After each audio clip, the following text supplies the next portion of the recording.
there's no such thing as a natural-born speaker. Sorry to say, it's not in your DNA. I mean, the bad news is you're not born with this skill, but I think the good news is you're not born with this skill. It's a skill, right? It's like learning how to tie your shoes or learning how to solve an algebra problem. You just have to get up and do it again and develop mastery. One of the most important things we always hear in public speaking is that you have to think about who? The audience, right? Who is it about? It's not about me, it's about the audience. Exactly right. I don't just want to hear it's for a client or a prospect. I want to hear who is that client? Who is that prospect? All right, so who's in the audience, and then what's the topic?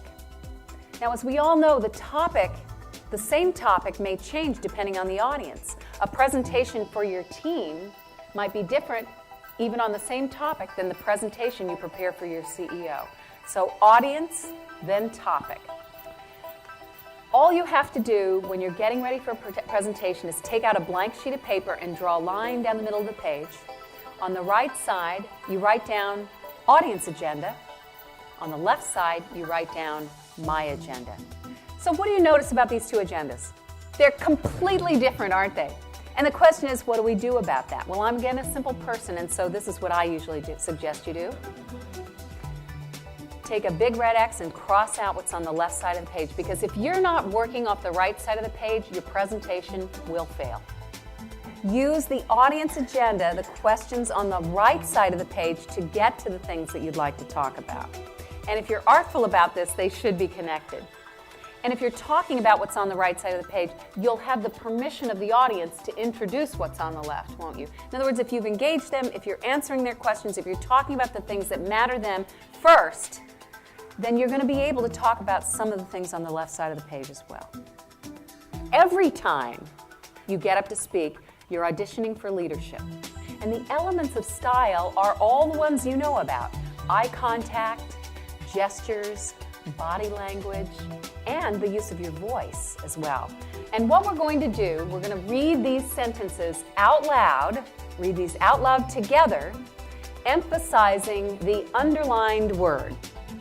I did not say I want a raise this year. I did not say I want a raise this year. I did not say I want a raise this year.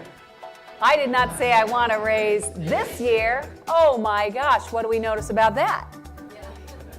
Completely different meanings. The same exact sentence. We have the opportunity to create such clarity in our communication if we learn how to use our voices. And what a way to command the room. Sometimes we find ourselves saying and or so repetitively. Why do we do that? We do it because we don't know where we're going next. The antidote for that is a pause. So you replace the vocal habit with a pause.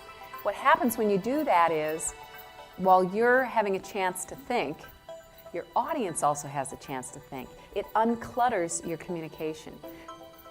Never, ever be afraid to pause too long. I just paused for about 6 or 7 seconds. And I don't think there's a single one of you in this room who would say it was too long.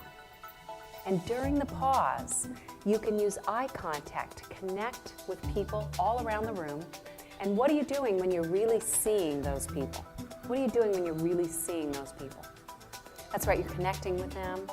You can read them. You can see what they're thinking, whether they look quizzical, whether they look skeptical, whether they look delighted. You can't read your audience unless you take time to really make eye contact, pause, and take in what's happening in the room. People aren't going to tell you. What do people say when you walk off the stage? Great job.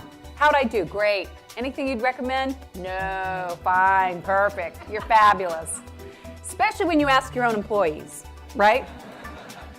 So you need to get a trusted advisor, somebody who can help you, somebody who can coach you along the way, and you need to watch yourself on video. You know, when I was in television, I didn't have a coach, and I was trying to get out of little tiny TV markets where I was making $12,000 a year.